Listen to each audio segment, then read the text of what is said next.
स्वागत है आपका आज तक पर। आप देख रहे हैं हमारा खास बुलेटिन 1 और 11। आपके साथ मैं हूं मीनाक्षी कटवाल। नमस्कार, मैं हूं श्वेता झा और 1 और 11 में इस वक्त की सबसे बड़ी खबर आपको बता दें। उत्तर प्रदेश के कैबिनेट मंत्री ब्रजेश पाठक ने यूपी में खराब स्वास्थ्य सेवाओं को लेकर चिट्ठी लिखी है। उन्होंने कहा है कि खराब स्वास्थ्य व्यवस्था पर ध्यान नहीं दिया गया तो लखनऊ में लगाना पड़ सकता है लॉकडाउन। ब्रजेश पाठक यूपी में आपको बता दें कि लॉ मिनिस्टर भी हैं और उन्होंने ये चिट्ठी लिखी है। उन्होंने लिखा है कि प्राइवेट अस्पतालों में जांच बंद करा दी गई है, जो कि बेहद गलत है। ब्रजेश पाठक ने यह भी आरोप लगाया है कि शहर में 17,000 कोविड जांच किट की जरूरत है, लेकिन मिल पा रही हैं सिर्फ 10,000।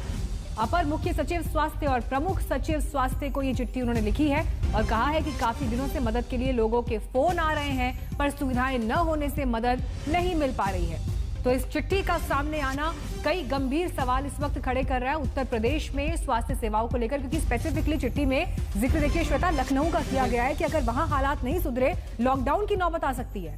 बिल्कुल, और लेकिन ये भी हैरानी की बात है मीनाक्षी, क्योंकि अभी कुछ दिनों पहले ही सीएम सम्मेलन जो हमारे यहाँ हुआ था उस पर मुख्यमंत्री आए हुए थे और उन्होंने कई और आइए श्वेता, बड़ी खबर के साथ शुरुआत करते हैं जो उत्तर प्रदेश से है। वहां पर कोरोना के बढ़ते आंकड़ों के बीच यूपी के कैबिनेट मंत्री ब्रजेश पाठक ने खराब स्वास्थ्य सेवाओं को लेकर चिट्ठी लिखी है और ये कहा कि इन व्यवस्थाओं पर ध्यान नहीं दिया गया तो फिर लखनऊ में लॉकडाउन लगाना पड़ सकता है। आपको बता दें कि ब्रजेश पाठक ने लिखा है कि प्राइवेट अस्पतालों में जांच बंद करा दी गई है, जो कि बेहद गलत है। ब्रजेश पाठक ने यह भी आरोप लगाया है कि शहर में 17,000 कोविड जांच किट की जरूरत है, जबकि केवल 10,000 ही मिल पा रही है। यह अपने आप में बेहद गंभीर मामला है और इस पूरे मामले को ध्यान में रखते हुए चूंकि ब्रजेश पाठक लॉ मिनिस्टर भी हैं और इसी के मद्देनजर उन्होंने कहा है कि अगर जल्द से जल्द इस पूरे मामले पर ध्यान नहीं दिया गया तो लॉकडाउन की स्थिति हो सकती है। ब्रजेश पाठक ने यह चिट्ठी राज्य के मुख्य स्वास्थ्य सचिव और अपर मुख्य स्वास्थ्य सचिव को भी लिखी है।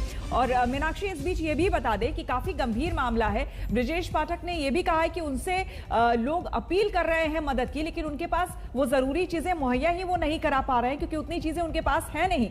यहां तक की शिकायतें ये भी आई है कि स्वास्थ्य विभाग में जो स्वास्थ्य अधिकारी हैं उनके ऑफिस में फोन तक नहीं उठाया जाता है, जिसको लेकर मरीज बेहाल है और परेशान है।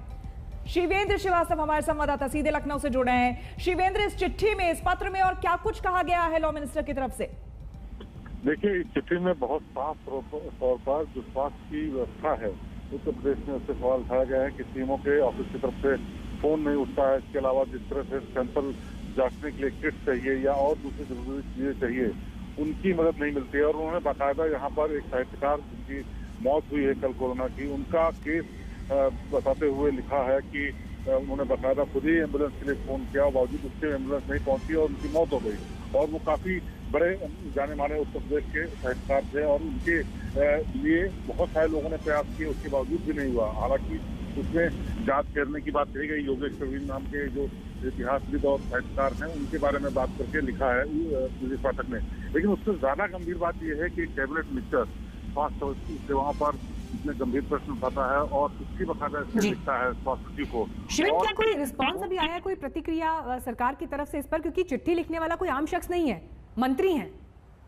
देखिए, अभी तक कोई आधिकारिक रूप से कोई बयान तो नहीं आया, लेकिन ये गंभीर सवाल जरूर उठ गया है और विपक्ष पर सरकार को आड़े हाथे लाने की कोशिश कर रहा है, क्योंकि लगातार विपक्ष कहता रहा है कि स्वास्थ्य सेवाएं गड़बड़ हो रही हैं। शमशान घाट में इंतजार करना पड़ रहा है, लाशों को दाह संस्कार के लिए अस्पतालों में बेड के लिए, वेंटिलेटर्स के लिए, ऑक्सीजन के लिए दिक्कतें हो रही हैं। दवाई क्रूशियल दवाइयां हैं तो कोई नहीं मिल रही है। और खास बात यह है कि इस कोविड काल में यहाँ पर जो कोरोना से संक्रमित लोग हैं उनसे ज्यादा संख्या उन लोगों की भी बढ़ गई है मरने वालों की जो क्रोनिक बीमारियों से पीड़ित हैं, क्योंकि कोरोना संक्रमण के इलाज की प्रायोरिटी के चलते उन लोगों पर ध्यान नहीं दिया जा रहा है। बुजुर्ग हैं, कैंसर, हार्ट की बीमारी से, शुगर की बीमारी से जो पीड़ित हैं उनकी संख्या में भी इजाफा हो गया है। और अस्पतालों को तो छोड़िए, लेकिन शमशान घाट तक में ठीक से इंतजाम नहीं है और ये लगातार सवाल उठ रहे हैं। हालांकि सरकार का कहना है कि वो जितने भी वैकल्पिक व्यवस्थाएं हैं, चाहे वो गेस्ट हाउसेस को कन्वर्ट करने की बात हो, चाहे दूसरे अस्पतालों को, प्राइवेट अस्पतालों को कोविड सेंटर बनाने की बात हो, वो सब कर रहे हैं। लेकिन ग्राउंड रियलिटी ये है कि स्थिति काबू है और ये कैबिनेट मिनिस्टर ब्रजेश पाठक ने तो चिट्ठी लिखी है स्वास्थ्य सेवाओं पर सवाल उठाते हुए, लेकिन जो स्वास्थ्य मंत्री हैं जयप्रताप सिंह, उन्होंने साफ तौर पर माना कि दूसरी वेव के लिए हम पूरी तरह से तैयार नहीं हो पाए थे शुरुआत में और इसी का नतीजा है कि स्थिति खराब है और हम इसको अभी तक हैंडल नहीं कर पाए हैं। तो कुल मिलाकर के जो उत्तर प्रदेश में स्थिति है इस वक्त ब्रजेश पाठक की चिट्ठी लिखने के बाद और गंभीर दिखती है। लेकिन ये बड़ी बात है क्योंकि कैबिनेट मिनिस्टर बिल्कुल शिवेंद्र, बहुत बहुत शुक्रिया आपका तमाम जानकारी के लिए। और ये अपने आप में बेहद गंभीर मसला है और सरकार को इस पर कुछ ना कुछ जवाब तो देना ही होगा। यहाँ पर हम रुकेंगे एक छोटे से ब्रेक के लिए। बने रहे हमारे साथ, देखते रहिए आज तक।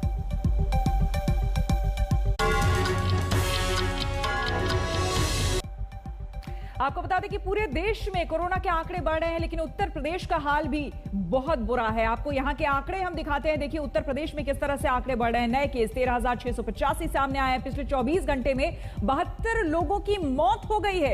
Active case 81,576। तो लगातार, और जैसे कि आपको हमने बताया कि हालात बेहद यहां पर चिंताजनक बने हुए हैं। स्वास्थ्य मंत्री क्या कह रहे हैं, सुनिए।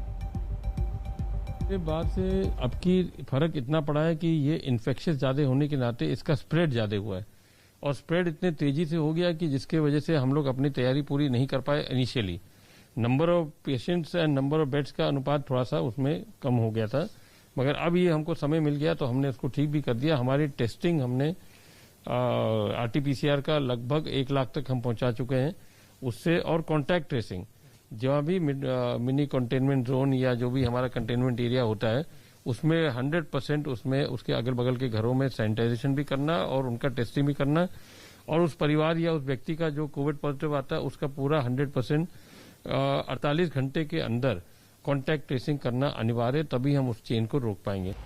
फिलहाल हम लोग एक ब्रेक के लिए फौरन लौटेंगे और खबरों के साथ। देखते रहिए आज तक।